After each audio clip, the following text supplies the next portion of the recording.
So ilang araw din ako na hindi nakapunta dito kasi busy si Manong Guard at ito na ang bunga ng aking kamatis. So namula na lahat, no? Pati yung mga dahon, nag-iba na rin yung kulay. Hindi ko alam, kulang ata sa protina din. So ito na yung gagawin kong binhi. Actually may tama nga siya. Yan. So ang gagawin ko ngayon is pipitasin ko na lahat at magdidilig. So ang taba ng kangkong ko. Wow! Yung ampalaya ko naman still kicking. So matagal-tagal na rin tong ampalaya, kaya siguro hintayin ko na lang na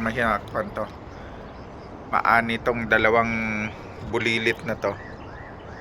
Then pero dito banda marami pa siyang mga hindi ko lang alam kung magtutuloy to. Sana magtuloy pa bago ko siya katayin or palitan ko na siya dahil gurang na. So ito na siya, pinitas ko na.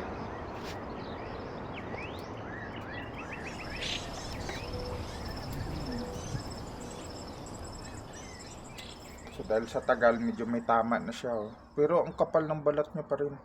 Pwede pa rin siya.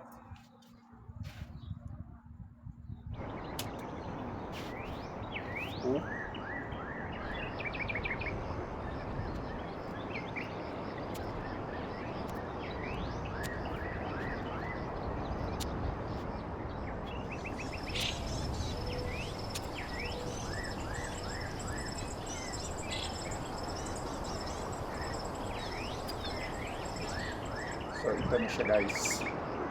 Ang dami. Pwede na. Libre na yung isang buwang konsumo ko. Or mahigit pa. So kasama na yung mga tropa dito. Yan.